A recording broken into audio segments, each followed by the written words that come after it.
Calling an ambulance just because of a headache and vomiting is an overreaction. If you're so worried, why don't you come home and take care of her yourself? Isn't that your responsibility? Don't expect me to handle it. I don't have time for this. I'm leaving now.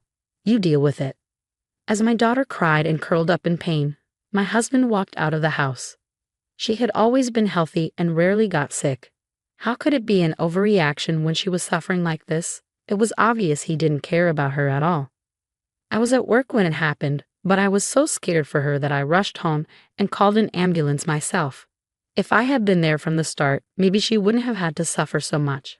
Holding her hand, I cried in frustration and blamed myself for not being there sooner. 5 days later, my husband finally called me. I quietly told him, I'm at our daughter's funeral. My name is Lisa, and I'm 45 years old. I work part-time while taking care of our home and raising my daughter. I met my husband Mark through a matchmaking service. Before I got married, I had a full-time job in a female-dominated field, so it was hard to meet someone at work. I had always dreamed of getting married and didn't want to wait too long, so I decided to try matchmaking. That's how I met Mark. He was very precise and careful about everything, while I was more easygoing. At first, I thought we were too different to get along. But as we spent more time together, we started to respect each other's differences. We fell deeply in love, and I couldn't believe we had met through a matchmaking service. I felt so lucky when we got married. Mark only wore his wedding ring on our wedding day because he was allergic to metal. We enjoyed our time as newlyweds, and 2 years after our wedding, we had a baby. She was born healthy, and we were overjoyed. You did amazing, sweetheart. We have a beautiful baby girl. Thank you, love. She's perfect. Let's give her all the love we can. Mark adored our daughter, Emily, maybe even more than I did. He was so obsessed with her that he used her birth weight for his passwords and even put it on his car's license plate. Seeing him love her so much made me feel warm inside, and I believed our family would always be happy together.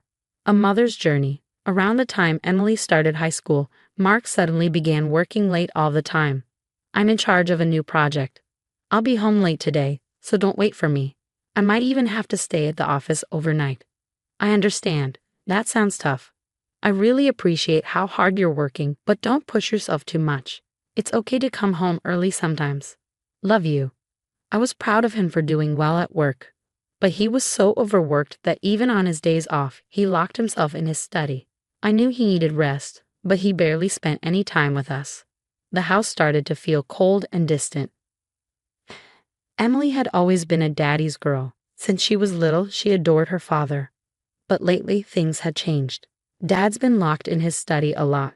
I know he's busy, but I miss spending time with him like we used to, she told me sadly. I could see how much it was bothering her, so I tried to fix it. Hey, Mark, how about we go out for dinner this weekend? It's been a while since we did something as a family. I wasn't expecting his reaction. Are you serious? You know how exhausted I am. Is this some kind of joke? Why can't you just let me rest on my day off? He snapped at me. I was shocked. You don't have to get so angry. Staying in your room all the time isn't good for you. Going out could help you relax after all your hard work, I said, trying to calm him down. Leave me alone. You and Emily can do whatever you want. He refused, and that was the end of it. After that, he started making sarcastic comments whenever he was frustrated. Must be nice to have so much free time, he would say, almost mocking me. I spent more time with Emily, but she was deeply hurt by her father's coldness. She started locking herself in her room. Our family was falling apart, and I kept hoping that things would get better once his work project was over. A month later, one day, Mark suddenly announced, I'm going on a training trip for 5 days, starting tomorrow. It caught me off guard. Something didn't feel right. That's so last minute, and it's been a month since you started this project. Do you still need training? I asked. There's nothing strange about it. Stay out of my business, he said coldly. His attitude frustrated me. I didn't know when he would ever make time for his family again. The next morning, he was still home when I left for work. Emily had the day off from school, so I hoped they would spend a little time together before he left. Maybe they could finally talk. The emergency? As soon as I got to work, I got a text from Emily. Mom, my head hurts so bad. It feels like it's going to split open. I feel sick. I can't take it anymore. Panic rushed through me. She had been fine when I left, but now she sounded like she was in terrible pain. I immediately called her, but she didn't pick up. I dialed Mark's number next, hoping he was still home. Are you still at home? Emily is really sick. Please call an ambulance right away. I was terrified. My grandmother had died from a brain hemorrhage, and Emily's symptoms sounded too similar. His response was unbelievable. It's just a headache and some nausea. You're overreacting. If you're so worried, why don't you come home and deal with it? I'm about to leave, so what's your problem now?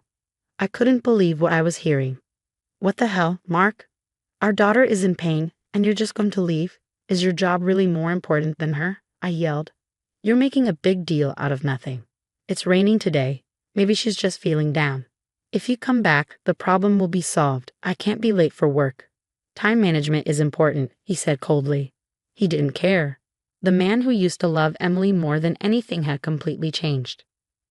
I hung up the phone and rushed home, hoping that Mark had already left. When I arrived, I found Emily unconscious in the living room. Panicked, I immediately called an ambulance. They arrived quickly and took her to the hospital. I tried calling Mark over and over, but he didn't answer. He must have been busy, or maybe he just didn't care. If I had been there for her earlier, she wouldn't have suffered so much. The thought broke me. As I held her hand, I cried, feeling helpless and full of regret. 5 days later, Mark finally called me in the evening. His first words? You don't have to make dinner for me tonight. For a moment, I was too stunned to speak. He had been gone for 5 days. He hadn't checked on Emily once. He had no idea what had happened. I took a deep breath and told him the truth. I'm in the middle of our daughter's funeral. I can't make dinner anyway. Your trip is over, right? Can you come now? Any father would rush to his child's funeral, right? But Mark didn't even hesitate. Oh, I see. Well, I won't be able to make it. You can handle it yourself. That was it. No sadness. No guilt. Something inside me snapped. The confrontation. Mark finally came home late that night. I had been waiting. The moment he stepped inside, I let out all the anger I had been holding in. Why didn't you call an ambulance right away? Do you have any idea how much she suffered? He didn't even flinch. Instead, he scoffed. Seriously, I've been gone for days, and this is how you welcome me? Even if I had called an ambulance, it wouldn't have changed anything. What's done is done.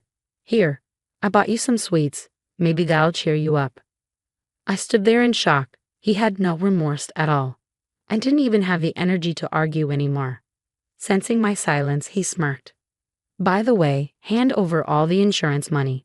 I paid for everything when it came to Emily. You only work part-time, so you don't have any right to it. I couldn't believe what I was hearing. How can you talk about money right after losing our daughter? It's not just about work. Why don't you think about your family for once? His face remained cold. It was your responsibility to take care of her health. If anyone's to blame, it's you. Don't try to pin this on me. I clenched my fists. I knew arguing with him wouldn't get me anywhere. So I pulled out my proof. You hurt her. You put her under so much stress that it destroyed her health. Don't tell me you know nothing about this. I held up Emily's phone. It was a picture of Mark, walking arm in arm with a young woman, looking like a couple on the very day he had left for his so-called work trip. Emily had found out about his affair. She had confronted him. She had even recorded their conversation. And he had threatened her. If you tell your mother, I'll make sure you regret it, he had warned her. She had told me everything from her hospital bed. The shock, the stress, it had been too much for her to bear. I started feeling sick just thinking about it. My head ached. My stomach churned. He used to love me. He used to care for me. But I can't take this anymore, she had whispered to me. Mom, please, will you leave him? I wouldn't ignore my daughter's final wish. I met Mark's cold gaze and said firmly, I want a divorce. He didn't look surprised. This isn't enough to prove I was having an affair. I smiled bitterly. Then how about these? I tossed a stack of printed messages onto the table, his texts with his mistress. Conclusive evidence. You're kidding, right? You broke into my computer? I never gave you my password. Mark's face turned pale as he realized what I had done. I figured it out on my own. You've used my birth date for your car's license plate and your PIN. I guess you might have done the same for your password, and I was right. When I checked his emails and messages, I found all the proof I needed. He had lied to Emily and me, saying he was busy with work. But in reality, he had been living with his mistress. The training trip he told me about, it was actually a vacation with her, using his paid leave. This is an invasion of privacy. You had no right to look at my computer, he shouted, trying to defend himself. But I didn't back down. And you had no right to lie to your family. Oh, and by the way, I also found records of you stealing money from your company to pay for your girlfriend. You're not getting out of this. Just admit it. His confidence shattered. He dropped to his knees, panicked, knowing he had been completely exposed, leaving him behind. I told him I was leaving and going back to my parents' house. A few days later, I filed for divorce and got full custody of Emily. While Mark was away, I moved Emily to my parents' home and gathered more evidence of his affair. By the time he returned, we were already gone. And as for Emily's funeral, that was a lie.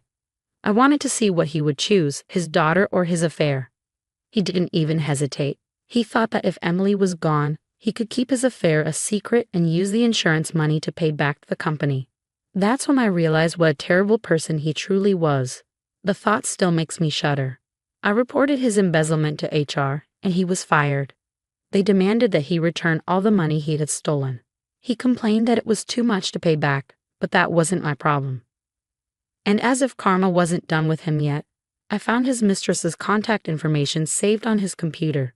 I called her and told her everything. Mark had been so careful about keeping records, but in the end, his attention to detail was his downfall. His mistress dumped him. Even his parents, ashamed of his actions, cut ties with him.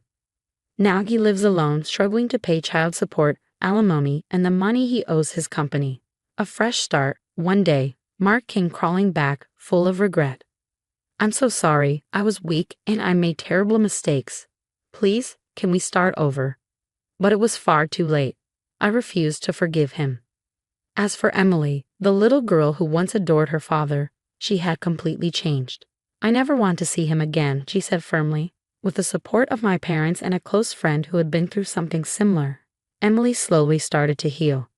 One night, I asked her, "Are you happy now that we're divorced?"